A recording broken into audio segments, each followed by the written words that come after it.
Allô? McCluskey? Oui? Qui est à l'appareil? C'est Pink. Hein? Comment? Arthur Pink. Ah, bonsoir, Pink. Vous, au bout du fil, à une heure pareille? Mais qu'est-ce qui se passe? Un cambrioleur a essayé de forcer mon coffre-fort. Envoyez-moi vite un de vos policiers. Mais mon cher, il est 2 heures du matin. Je vous promets quelqu'un pour 9 heures. J'aimerais mieux tout de suite. Asphodel est complètement affolé. Ah, que Madame Pink soit raisonnable. Que craint-elle? Le cambrioleur va peut-être revenir. Et si une fois endormi, il nous assassinait?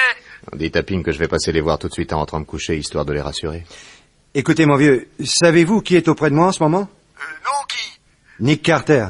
Ce vieux Nick est là. Oui, et il se propose de passer vous voir tout de suite. Mais avec joie. Voir Nick s'occuper de cette affaire au lieu d'un de vos flics idiots, c'est inespéré. Dites-lui merci d'avance, je l'attends. Complètement farfelu, ce pauvre Pink. Moi, il m'amuse. Au club, il virevolte d'une table à l'autre comme un teuton. Avec ses gros joues de bébé et sa petite couronne de cheveux gris, il ressemble à Pickwick. On le dit très riche. Ah non, pas lui, sa femme. Ils ont un très bel hôtel particulier près de Central Park. 25 mètres de façade sur rue et derrière, un jardin magnifique avec une des plus belles collections de roses que je connaisse. Son rêve d'ailleurs est de donner son nom à une fleur. Mais dites-moi, sa femme se prénomme vraiment Asphodel? Eh oui. Jolie. Oh, une femme fleur de 90 kilos tout hérissée d'épines. Oh, pauvre Pink. Et elle fait tout marcher à la hussarde. Il faut voir ça. Bon, allez, je ne vous retiens pas. Filez vite et rassurez ces poltrons. Oui, bonsoir Mac. Et merci de cette excellente soirée. Bonsoir, Nick. Bonsoir, Jacques. Bonsoir, M. McCluskey.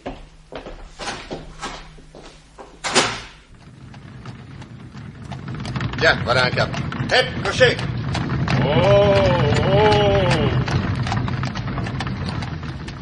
Mettez-nous au coin de Columbus Avenue et de la 96e rue, voulez-vous? Bien, messieurs. Hep!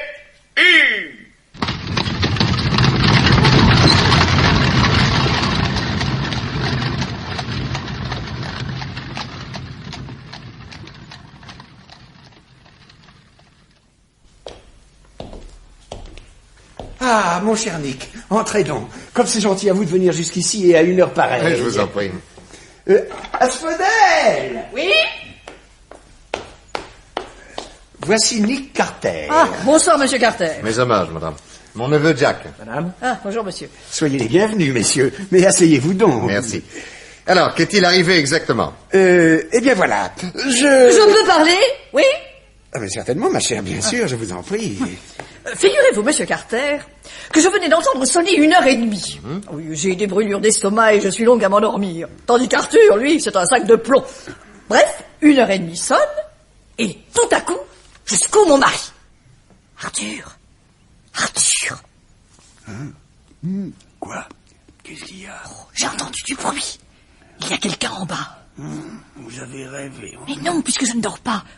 Tenez, écoutez. Mais oui, c'est vrai. Il y a quelqu'un qui marche en bas.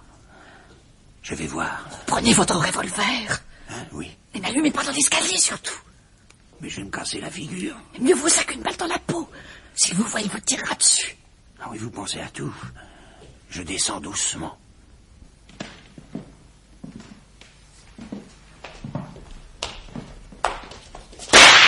Oh, monsieur aurait pu me tuer. Adhémar! Mais qu'est-ce que vous faites ici, caché dans ce coin? J'ai entendu du bruit, n'est-ce pas? Je suis venu voir. Mais pourquoi ne m'avez-vous pas réveillé? Si mes oreilles m'avaient abusé, j'eusse tiré monsieur de son sommeil inutilement. Oui, mais en attendant, vous avez vu, le type a sauté dans la rue par la fenêtre.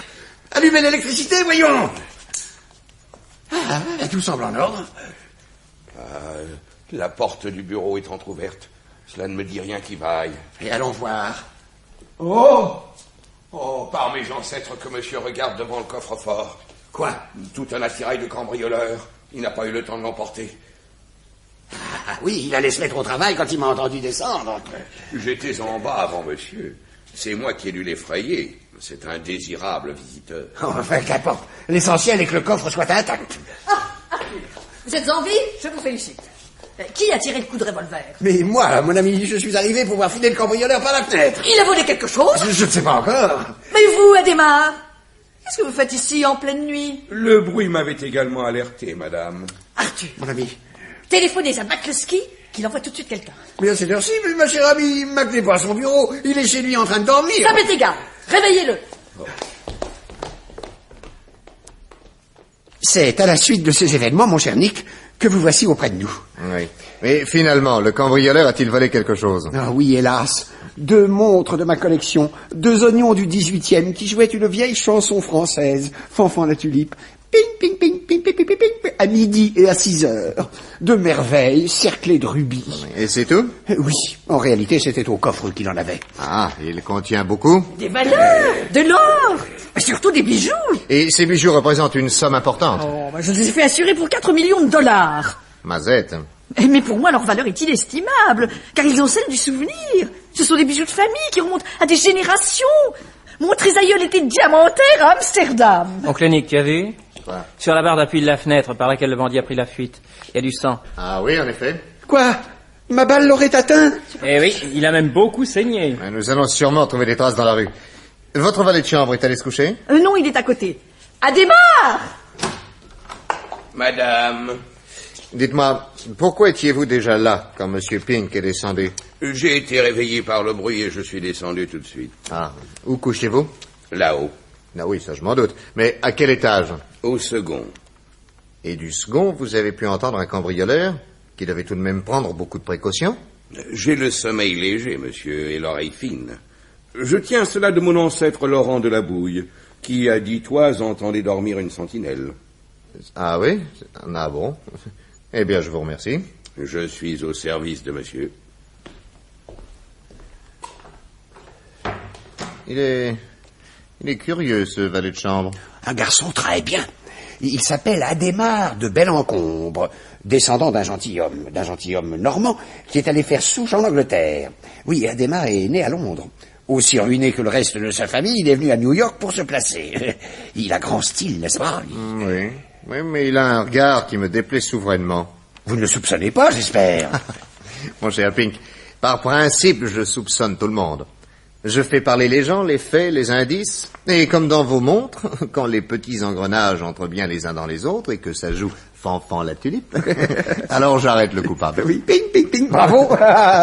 En tout cas, votre cambrioleur ne reviendra certainement pas. Ah, mais il pourrait avoir envie de reprendre son matériel. Oh non, rassurez-vous. Il ne commettrait pas une telle imprudence. Bon, eh bien, nous allons aller nous coucher, et je vous promets de suivre cette affaire personnellement. Oh, merci, Nick. Et vous espérez retrouver mes montres? Ah oui, et j'espère bien aussi retrouver votre voleur. Alors, dites-moi, à peu près, comment était-il physiquement? J'ai l'impression qu'il était grand et maigre. Bon, c'est toujours une indication. Mes hommages, madame. Bonsoir, messieurs. Et merci. Oui, je vous reconduis, monsieur. Et merci encore, mon cher Carter, d'être venu si vite. Bonsoir à tous deux. Bonsoir. À bientôt. Jack, allons voir un peu sous la fenêtre par laquelle le cambrioleur s'est échappé. Ouais.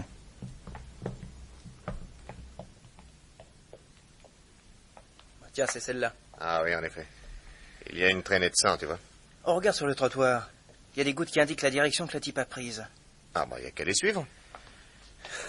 Celui qui a fait le coup, c'est peut-être le petit Pousset.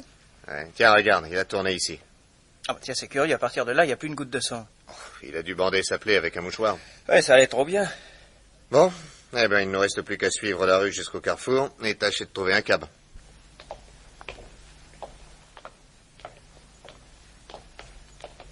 Oh, Oncle Nick. Quoi? Regarde là par terre.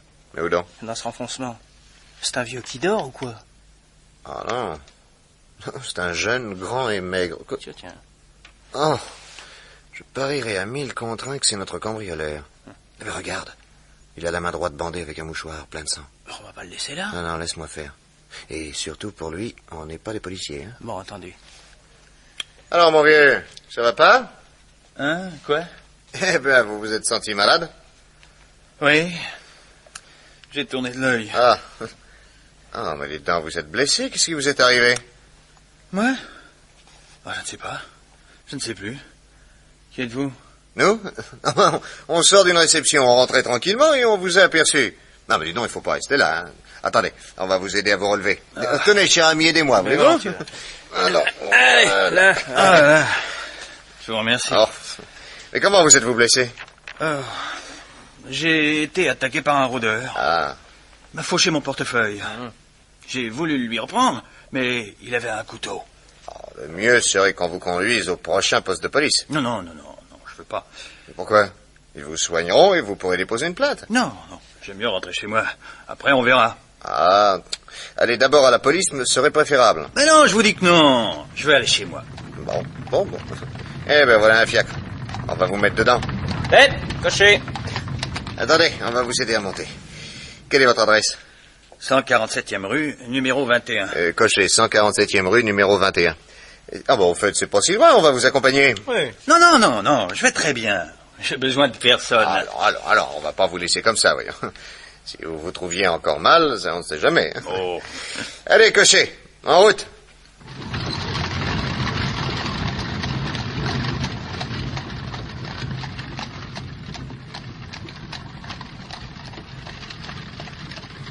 Qui êtes-vous? Ah, c'est vrai, nous ne nous sommes pas présentés. Voici mon ami Sébastien Garidel, fondé de pouvoir à la Banque Morgan. Et moi, je suis Jérémy Armstead, industriel.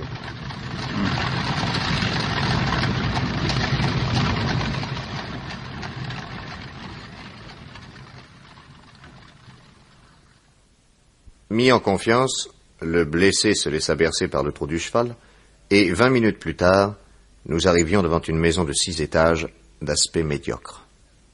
À quel étage habitez-vous? Au 6e, pourquoi? Parce que nous allons vous aider à monter jusque-là. Mais j'ai besoin de personne, laissez-moi. Merci beaucoup, messieurs. Tenez, Cocher, voilà pour vous. Au revoir, messieurs. Non, au cas où vous tomberiez dans l'escalier, j'ai ma lampe électrique, venez, nous allons monter tous les trois. Ah ça, est-ce que vous allez me ficher la paix à la fin? C'est uniquement pour vous rendre service, cher monsieur. Vous commencez à m'embêter. Après tout, qu'est-ce qui me dit que vous n'êtes pas des cambrioleurs? Nous, des cambrioleurs? Elle est bien bonne. Laissez-moi ou j'appelle la police. La police, voilà, monsieur est servi, monsieur Désir. Ah, quoi? Nos plaques de policiers suffisent à monsieur? Mais... Maintenant, nous allons monter. Allez, un peu plus vite que ça. Nous grimpons tous les trois, et nous voilà dans une petite chambre du 6e. Oncle Nick, je le fouille? Je parle bien. Allez, toi, haut les mains. Vous alors, vous m'avez bien eu. Ah, tiens, là les deux montres. Ah, ravissante. Monsieur est connaisseur? J'ai du pif. Qu'est-ce que c'est que ce papier-là? Fais voir. Ah, ben c'est le plan de l'hôtel particulier de ce pauvre monsieur Pink. Voilà. Dis donc, toi, tu étais bien renseigné. Tu as des amis dans la maison? Qui? J'ai rien à vous dire. Sauf que le Pink, je le posséderai un jour. J'y retournerai, moi, à son coffre-fort. Salaud. Il pouvait me tuer. Aujourd'hui, c'est les bourgeois qui ont des revolvers. Est-ce que j'en ai un, moi? Non, mais on va quand même te mettre les menottes. Vous fignolez. Bon, maintenant, voyons un peu ce placard. Oh, dites donc. Des trousseaux de clés, des pinces Monseigneur, il y a du matériel de rechange. On fait une descente chez un mont en l'air. Bon, maintenant, si on regardait un peu ces tiroirs, hein? Eh bien, voilà son portefeuille. Parfait. Quand tu vas travailler, tu ne l'emportes jamais, à ce que je vois. Je veux pas le perdre. Bah, voyons.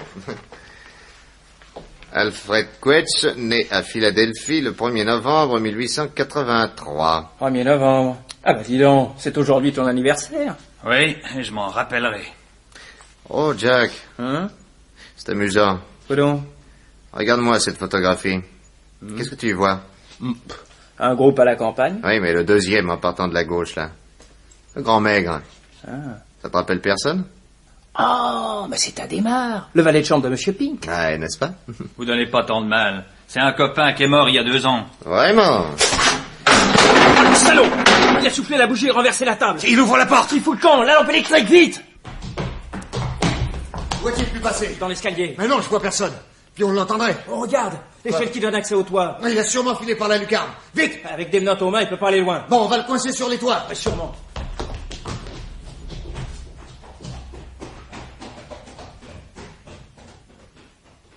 Nous étions certains de retrouver notre bonhomme caché derrière une cheminée.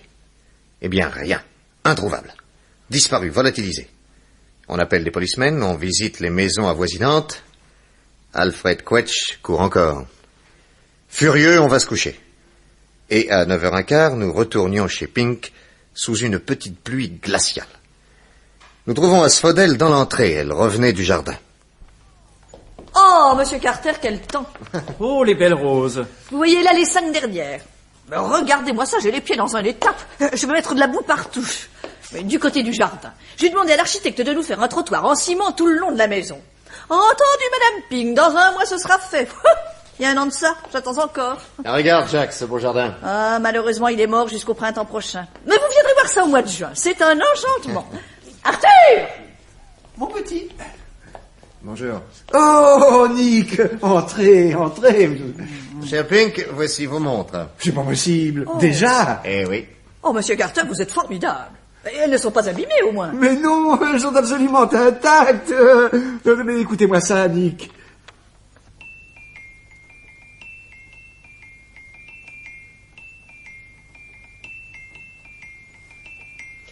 C'est ravissant. Oh, Nick, vous pouvez être fier de vous. Oh, oui. Oh non.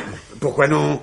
Eh bien, parce que nous avions arrêté votre voleur et qu'il a fichu le camp comme ça, sous notre nez. Allons, bon. Mais le plus fort, c'est qu'il avait les menottes aux mains. Vous croyez qu'il a pu s'en débarrasser? Oh, c'est plus facile à mettre qu'à enlever. Un petit coup sec sur chaque poignet et hop, les bracelets sont en place. Mais pour les enlever, il faut une clé. Vous me direz qu'avec un bon serrurier... Il finira bien quand même par se faire pincer. Ah, ce jour-là, j'irai lui dire 2 mots. Bandit. Maintenant, mon cher Pink, j'aimerais bien parler à votre valet de chambre. Ah ben, je l'ai envoyé chercher le journal. Eh bien, profitons-en pour monter chez lui. Vous ne le soupçonnez pas? Ah, peut-être bien que si. Oh, voyons. Laisse faire, monsieur Carter. Ah bien, mon petit. Il a plus flair que toi. Je t'ai déjà dit qu'Adhémar ne me plaisait qu'à moitié. Auriez-vous quelque chose à lui reprocher? Oh, pas encore. Mais je l'ai à l'œil. Il y a longtemps qu'il est à votre service? 6 semaines. Si vous voulez monter, tenez, c'est par ici. Pardon.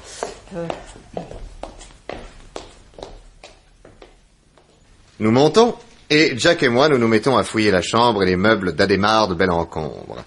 5 minutes plus tard, le valet s'encadrait dans la porte.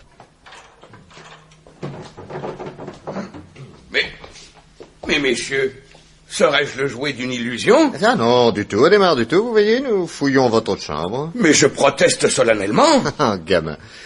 Savez-vous que nous venons d'arrêter votre ami, Alfred Quetch? Quetch? Je ne connais pas qui est-ce. Alors. Nous venons de trouver chez lui une photo de vous. Vous faites certainement de l'erreur. Mais errare humanum est. Enfin, regardez vous-même cette épreuve. Le deuxième en partant de la gauche. C'est bien vous. Mais oui. Ah, c'est assez plaisant. Il y a un faux air. Mais ce n'est tout de même pas sur une ressemblance aussi vague qu'on va m'accuser d'être le complice du voleur de cette nuit. Mais je ne vous ai jamais dit, moi, que le nommé Quetch était le voleur de cette nuit. Mais je suis content de vous l'entendre dire. Mais je ne dis rien du tout. Mais qu'est-ce que monsieur va chercher? J'ai fait le rapprochement, c'est normal. Oncle Nick, tu veux bien jeter un coup d'œil là-dessus? Qu'est-ce que c'est? Je viens de trouver au fond de sa malle ce bloc de papier quadrillé. Tu as sur toi le plan qui était dans la poche de Quetch cette nuit? Oui, le voilà. Ah, en effet, même papier, même format, même teinte et même quadrillage. Qu'en pensez-vous, Adhémar?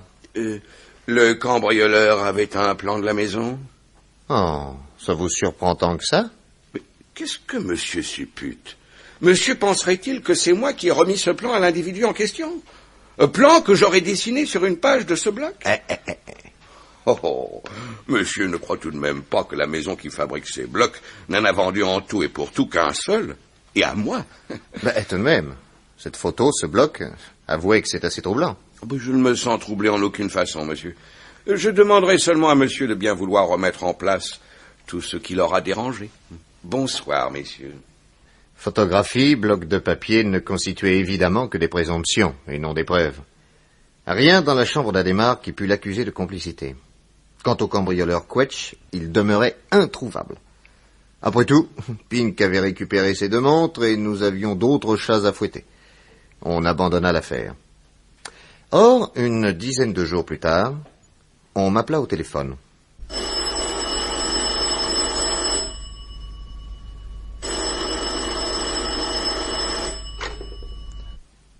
Allô? Monsieur Carter? Oui? Ici, Asphodel Pink. Oh, bonjour, chère madame.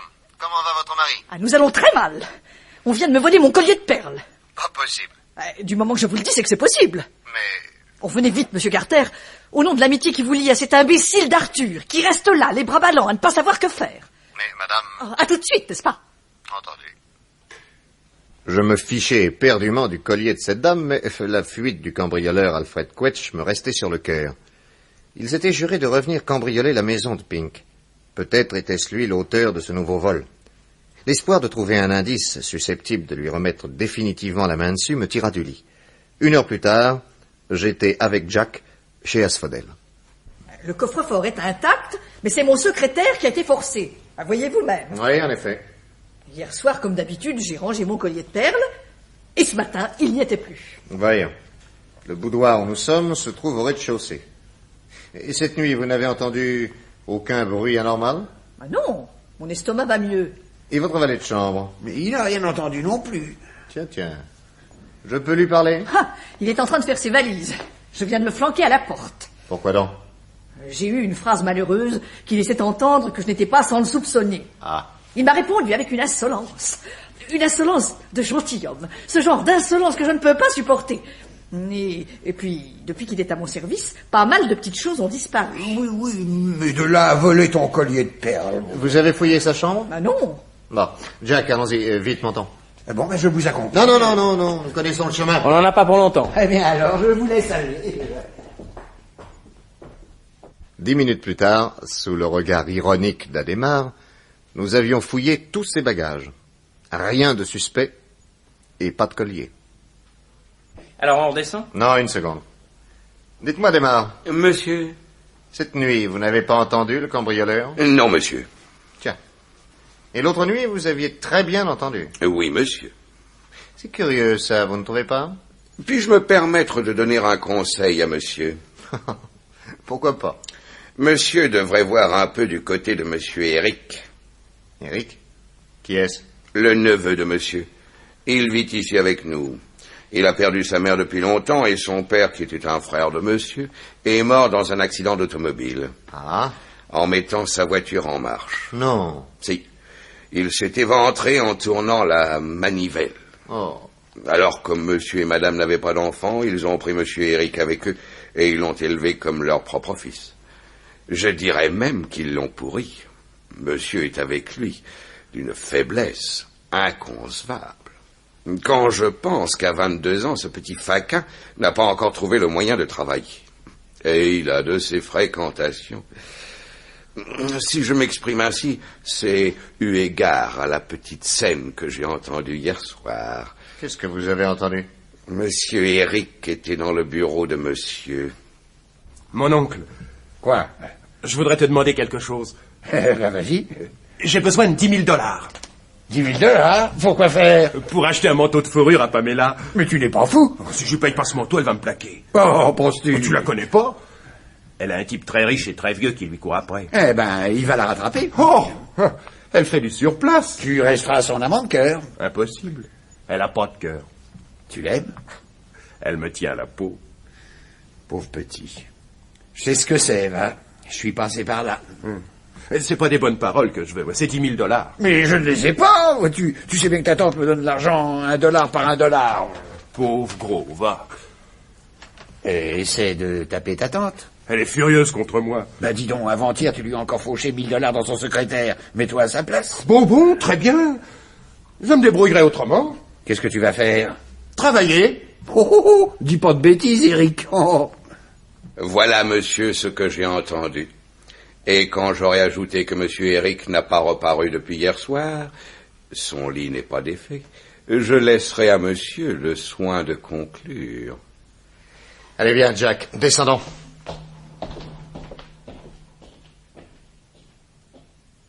Alors, Nick, du nouveau? Oui, Pink, j'ai à vous parler. Que se passe-t-il? Où est votre neveu? Mon Eric? Mais je ne sais pas, moi. Pourquoi? Comment expliquez-vous son absence? Ah, je vois qu'Adhémar a jasé. Heureusement qu'il s'en va, celui-là. Il ne pouvait pas supporter Eric. Oui, il m'a même rapporté la conversation que vous avez eue hier soir avec votre neveu. Et il écoutait aux portes. Asphodel a bien fait de le flanquer à la porte. C'est décidément une femme remarquable. Votre neveu a, paraît-il, des fréquentations douteuses. Lui? Mais allons donc, voyons, je le saurais. Oui, certaines confidences ont des limites. Imaginez qu'il ait fait la connaissance d'Alfred Quetch, et que ce soit lui qui lui ait remis le plan de votre maison. Je vous interdis de soupçonner cet enfant. Imaginez que cette nuit, grâce à la complicité de votre neveu, Quetch ait volé le collier de perles de votre épouse et qu'ils aient partagé le butin. Nick, je vous croyais mon ami. Mais c'est parce que je suis votre ami que je vous oblige à regarder en face toutes les éventualités, fût-ce les pires. Alors, où est votre neveu? Je ne sais pas, moi. Eh bien, je vais le faire rechercher par la police. Et quand on l'aura retrouvé, je vous garantis que je le cuisinerai à fond. Ah non, Nick, je vous en supplie. Il lui arrive souvent de ne pas passer la nuit ici. Non, je vous le promets. Si ce soir il n'a pas reparu, c'est moi-même qui vous demanderai des recherches. Vers la fin de l'après-midi, Pink vint me voir. Je peux vous dire 2 mots. Bien sûr. Le petit est revenu? Non, pas encore. Mais j'ai retrouvé le collier. Où ça? Au milieu de mes rosiers. Ah.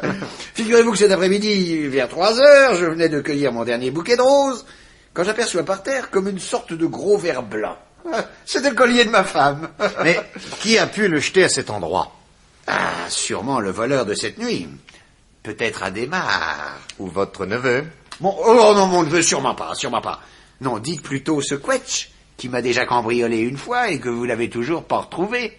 Mais pourquoi avoir volé un collier pour le jeter dans le jardin? Le voleur n'était pas poursuivi, alors? Alors quoi? Je n'y comprends rien, moi.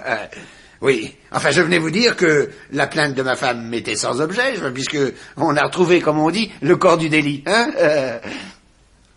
Après tout, moi, n'est-ce pas, je n'avais pas à être plus royaliste que le roi. L'oncle venait-il de rattraper son neveu de justesse? Une autre explication m'était venue également à l'esprit. Mais l'action de la justice étant éteinte, je m'occupais d'autres affaires et je n'y pensais plus, sauf au nommé Quetch, qui, je le sentais bien, allait continuer à hanter mes nuits tant que je ne l'aurais pas flanqué en prison. 10 jours plus tard, voilà qu'à 8h30 du matin, on m'appelle au téléphone. Allô, j'écoute? Allô, monsieur Carter? Oui? Je suis un balayeur près de Central Park. Quoi? Je suis le balayeur de la 96e rue. Je vous téléphone de la part de monsieur Pink. Je balayais tout à l'heure devant chez lui. Il m'a appelé par sa fenêtre. Enfin, par un carreau cassé. Il voudrait que vous veniez tout de suite. Qu'est-ce qui lui est encore arrivé? Ah, je n'en sais rien. Il m'a dit de revenir à midi pour toucher ma récompense. C'est tout ce que je sais. Bien, merci.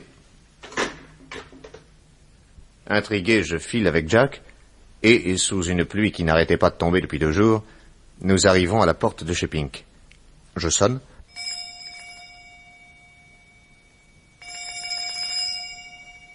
On ne répond pas. Ah ça, mais il n'y a personne dans cette maison. L'histoire du balayeur, c'était peut-être une blague? Non, je ne crois pas. Pourquoi est-ce qu'il n'y aurait pas de joyeux balayeur?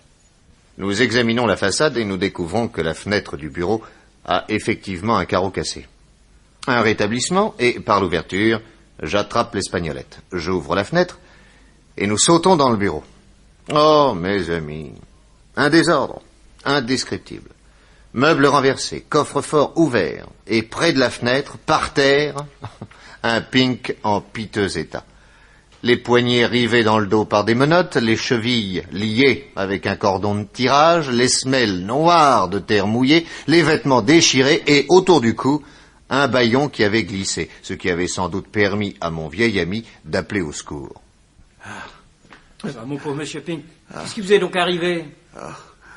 Pourriez-vous d'abord me débarrasser de ces menottes? Elles me scient la peau. Oh, c'est terrible. Attendez que je prenne la clé des menottes que j'ai sur moi. Je vais essayer d'ouvrir les vôtres, mais il n'y a pas qu'un seul type de serrure, je ne vous garantis rien. Ah non. Oh non, ça, les miennes n'ouvrent pas. Je vais essayer avec la mienne. Oui, t'auras peut-être plus de chance que moi. Ah bah voilà. Voilà, c'est formidable. Ah bah vous avez de la veine. Oh, merci bien. Oh, j'ai les mains tout ankylosées. Jacques, 1 ou 2 coups de canif dans ce cordon de tirage, hein? Là, voilà. Eh ben. Ah, vous voilà libéré, mon pauvre ami. Attendez que je vous aide à vous relever. Merci. Voilà, maintenant, asseyez-vous dans ce fauteuil-là, hein? Oh, ça fait du bien. Voulez-vous boire quelque chose? Ah oui, volontiers. Là, dans la bibliothèque, il y a ce qu'il faut. Bon. Un whisky, ça vous va? Oui. Voilà. Allez, buvez le sec, ça vous retape un homme. Merci.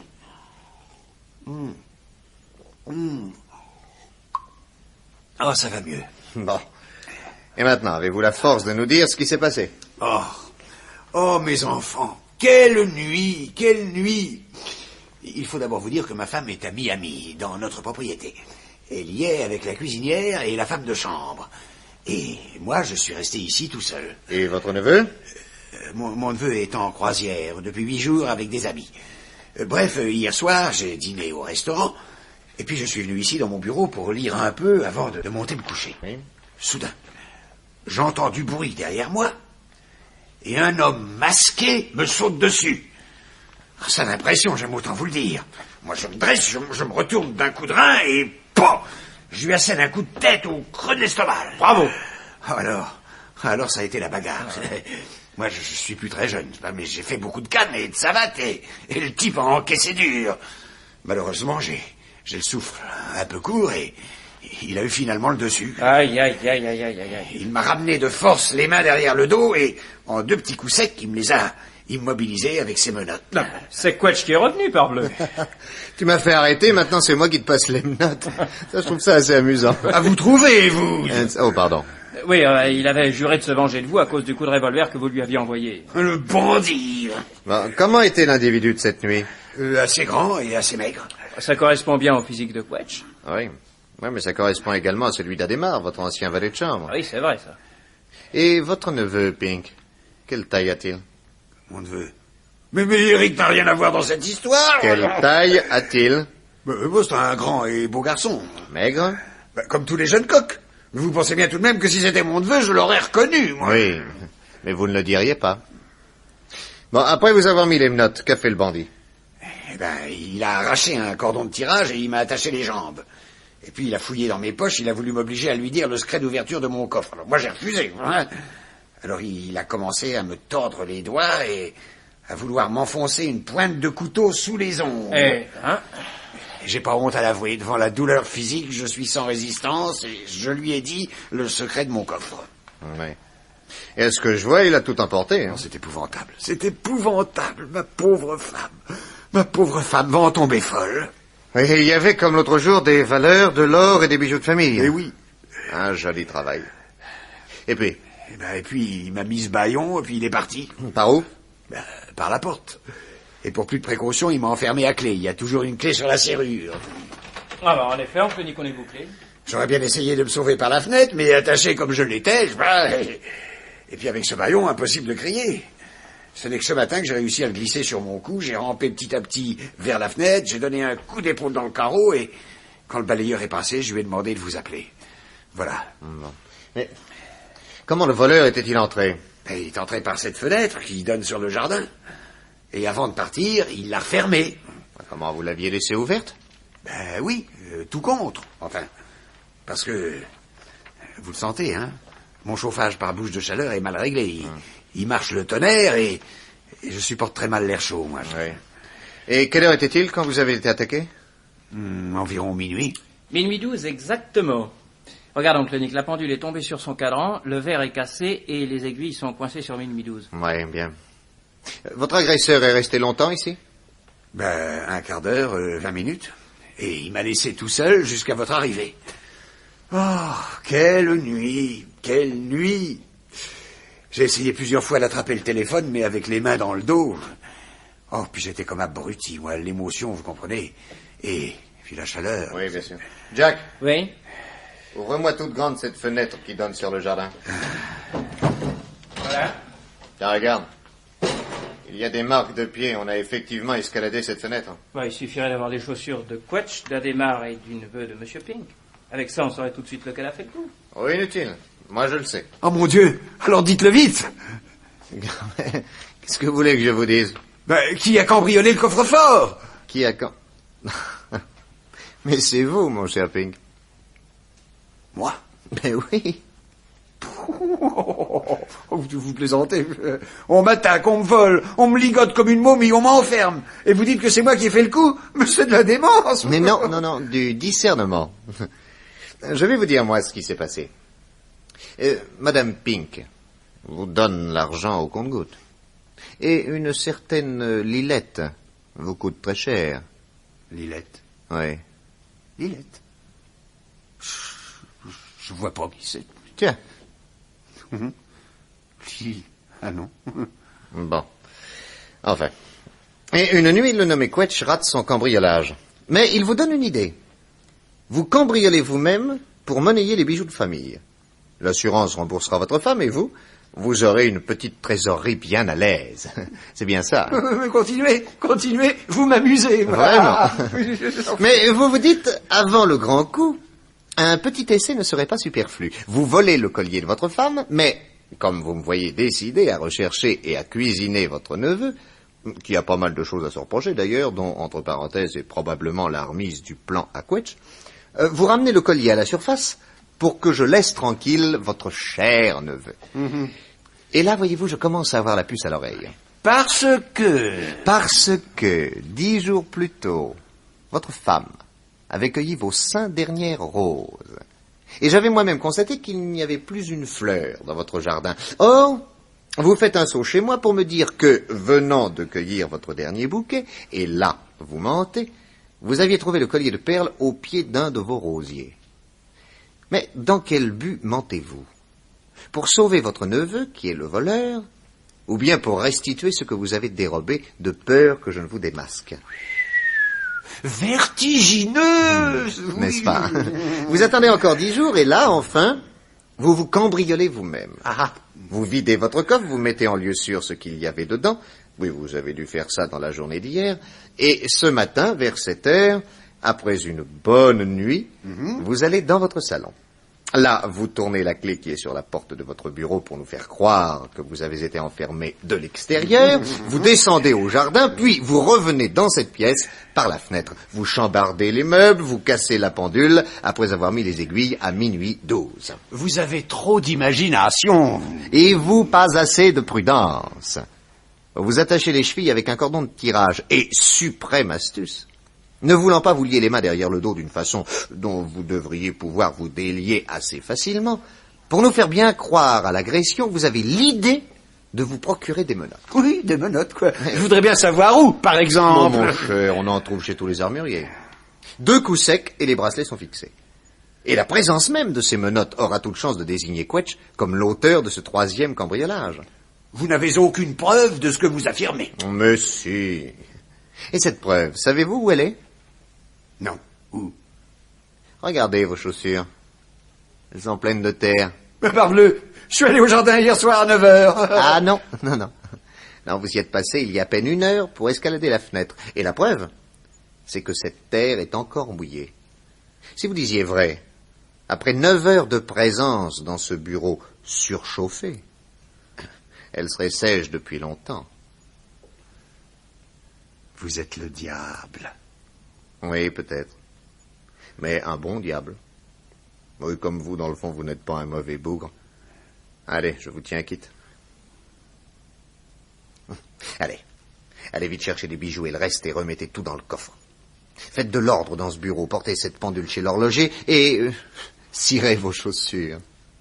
Qu'Asphodel ignore toujours cette histoire. Asphodel, oh oui, Nick. Merci, mon vieux. Mais quand même, vous, je vous en veux. Pourquoi? Eh bien, parce que vous m'avez donné une fausse joie. Une fausse joie? Mais oui, j'espérais bien que c'était Quetch qui avait fait le coup. Et cette fois, il ne m'aurait pas filé entre les pattes, ça je vous le jure. Quand je pense que personne, pas même moi, n'a réussi à mettre la main dessus, c'est démoralisant. Ah, ça, il est fort, le gaillard, hein? Quand je rentrais chez moi, Joseph m'informa qu'un visiteur m'attendait dans le salon.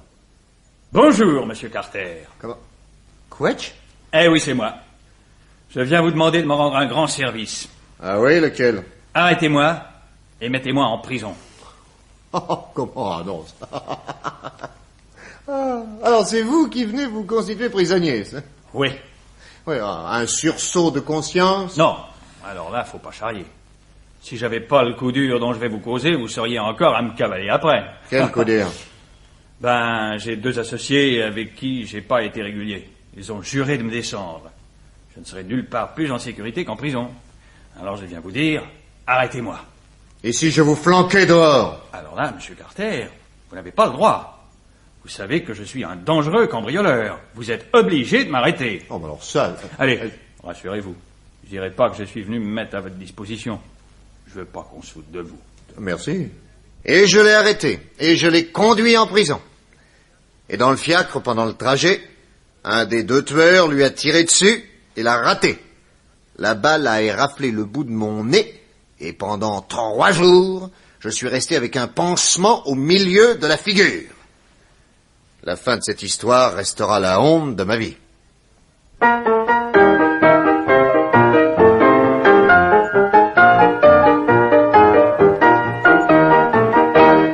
Dans la série Les exploits de Nick Carter, le détective américain, vous venez d'entendre Pauvre Monsieur Pink. Texte de Jean Marcillac. C'est une production de Maurice Renaud. Chef opérateur du son, René Cambien. Bruitage et ovalerie, assistante Odette Brianne. Réalisation Gilbert Cazeneuve. Avec dans le rôle de Nick Carter, Michel Gatineau. Monsieur Pink, Robert Vattier. McCluskey, Robert Lebéal. Adhémar, Jacques Hilling. Freddy, René Vandoude. Eric, Christian Delmas. Le balayeur, Nicolas Amato. Et Asphodel, Madeleine Barbulet. Jack Carter, neveu de Nick Carter, Pierre Pernet.